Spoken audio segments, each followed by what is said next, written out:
book of Genesis. I'm your host, Randy Duncan. We are in episode number 6. We're still in Genesis chapter 1, and we are actually on creation day number 5. Creation day number 5 will be one of the shortest, as I don't want to get into creation day 6 because it is jam-packed full of information. So I'm going to keep this one a little bit shorter.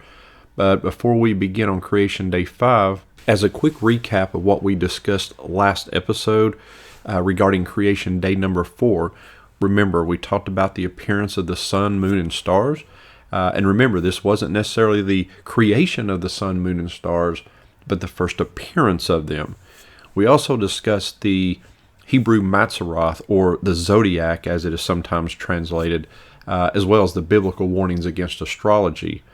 And we discussed the number of stars being comparable to the number of grains of sand on all the beaches and all the deserts of the entire planet, with the average distance of all of those stars being a mere 30 trillion miles. And yet, amazingly, God calls them each by name. Which brings us now to creation day number 5, which will see the appearance of the animals, at least sea creatures and birds, but no land mammals just yet. Creation day 5 will include verses 20 through 23. Let me just read those and then we'll come back and talk about those real quick. Verse 20 starts out and says, "And God said, Let the waters swarm with swarms of living creatures, and let birds fly above the earth across the expanse of the heavens. So God created the great sea creatures and every living creature that moves, with which the waters swarm, according to their kinds, and every winged bird according to its kind. And God saw that it was good. And God blessed them, saying, Be fruitful and multiply, and fill the waters in the seas, and let birds multiply on the earth. And there was evening, and there was morning, the 5th day." Again, as we pointed out in an earlier session, this creative act begins with, "And God said." The universe couldn't come into being without God's will. You cannot cross from nothing to something without God's input. And likewise here, in these verses, neither will the living creatures be created without God's input. You can't cross from non-life to life without God's input either. Now that phrase, "let the waters swarm," some translations read, "let the waters teem," or if you're reading from a King James version, it reads, "let the waters bring forth abundantly."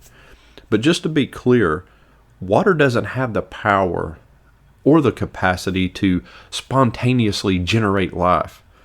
The origin of life requires the creative act of God. So don't be confused by the King James translation reading, "let the waters bring forth." Some people, for example, maybe theistic evolutionists particularly, use this verse and translation to try and argue that, see, look, here's an example of where naturalistic processes and evolution and the origin of life takes place. And don't be confused or concerned when you hear how science has proven how life began, as the so-called father of evolution, Charles Darwin, imagined in some hypothetical warm little pond when the just right bag of chemicals got together somehow and were given the just right dose of electricity. I mean, like some Frankenstein story or something. I mean, that story may as well begin with, "Once upon a time, in a land long, long ago." No, origin of life researchers are no closer to figuring out how life began than they were 60 years ago. They have no idea how life began. None. And there are some people who seriously believe that science has answered all of the difficult questions in life, but nothing could be further from the truth. I mean, scientifically speaking, we still have, for example, we still have absolutely no idea how life began. Scientists can't even agree on a definition for what life is. And you heard that right. There's been over 100 definitions for life that have been proposed, and yet there is still no broadly accepted definition of life. Listen, science doesn't have all the answers. We have no idea, for example, how consciousness arose. We have no idea how the universe came into existence.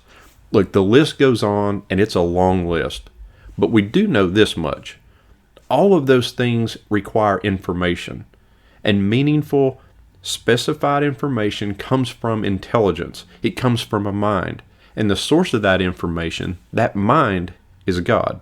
Now that phrase, according to their kinds, that God created it, according to their kinds, there's that phrase again. We've heard that one before. And it means the same thing it did when we were referring to vegetation in an earlier episode. If you plant a peach tree, you get a peach. Well, now that same thing applies to the animals. Sharks have baby sharks. Whales have baby whales. When it says according to their kinds, that's all we mean here.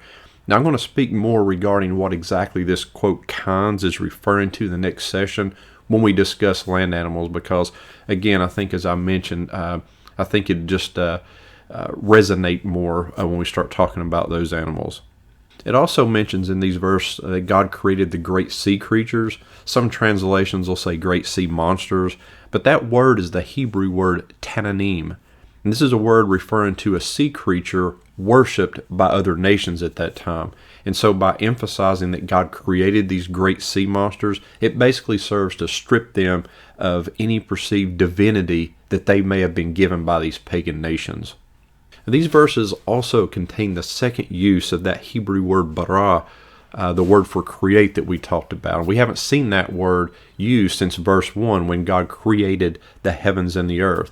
And if you remember, bara is referring to something God creates new for the very first time out of previously non-existent material. Well, the sea animals and birds are made out of already existing materials. They're made out of the same stuff we are. The same thing as the plants are. The same elements all things are made out of. They're made out of carbon, oxygen, hydrogen, sodium, etc. Many of the elements of the periodic table. But in addition to these elements, there's something new about these creatures. These creatures have a soul. The Hebrew word used for soul here is nephesh, which again describes a soulish creature. So we begin to see the appearance of some of the nephesh creatures here, creatures which have a soul, a particular kind of life, capable of expressing what Hebrews would consider soulish attributes, such as nurturing their young, displaying some emotions, they're self-aware, things like that. Now this is quite different when we get to day 6 and God creates humans, which have, again, all of those elementary materials. We have the carbon, hydrogen, oxygen also. We also have the nephesh, or that soul, but then also another characteristic, the spirit, which animals do not have. And so what we have here is God making something, these first animals, out of existing material. The elements were all made out of, but then also creating something brand new, the bara, which is that soulish feature. Here's an observation. If you want to just sum up Creation Day 5 in a couple of kindergarten-esque sentences, it might go something like this. First, there were no animals. And then God spoke. And then there were animals. And what we see in the fossil record actually bears this out. In what scientists refer to as the Cambrian explosion, which describes an explosion of the number of animals, almost all animal body plans suddenly show up in the fossil record with no precursors, no animals before them. In other words, there were no animals, and then there were animals. Just like our kindergarten sentence, just like the Bible describes. In fact, 80% of the mathematically possible skeletal designs, meaning 80% of the potential body plans, show up right here in the Cambrian explosion. Even the infamous evolutionary biologist and outspoken atheist Richard Dawkins admits in his book, The Blind Watchmaker, and he's talking about this Cambrian strata where we find the fossils. He says, the Cambrian strata of rocks are the oldest in which we find most of the major invertebrate groups. He says, and get this, and we find most of them, or many of them, already in an advanced state of evolution, the very first time they appear. It's as though they were just planted there without any evolutionary history. Richard, you think? I mean, I wonder why it is that we don't see older animal fossils evolving and leading up to these, quote, already advanced animals. Could it be because there aren't any? I mean, could it be because God created these animals that way from the beginning? just as these verses on Creation Day 5 describe?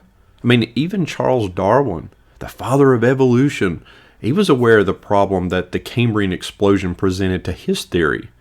But he dismissed it by claiming, look, we just haven't found the fossils yet. Meaning, we haven't found the fossils that led up to these advanced animals. We haven't found the transitional fossils yet, but we will. Well, we've been digging all over the earth now for 160 years. Since 1859, when Darwin published his book On the Origin of Species. We've been looking for these supposed evolutionary fossils all over the earth for 160 years, and still silence. Still no answer. No answer for the Cambrian explosion. I mean, how long do you have to look before you finally admit they're not there? So to summarize Day 5, we see the appearance of essentially the sea creatures and the birds. In next section, we're going to tackle the very busy Day 6, which includes land mammals, and then the pinnacle of God's creation, humans. Again, thank you for listening to this study through the book of Genesis. If you know of anyone else you think may be interested in listening to this, consider sending them the link. And until next time, take care. God bless.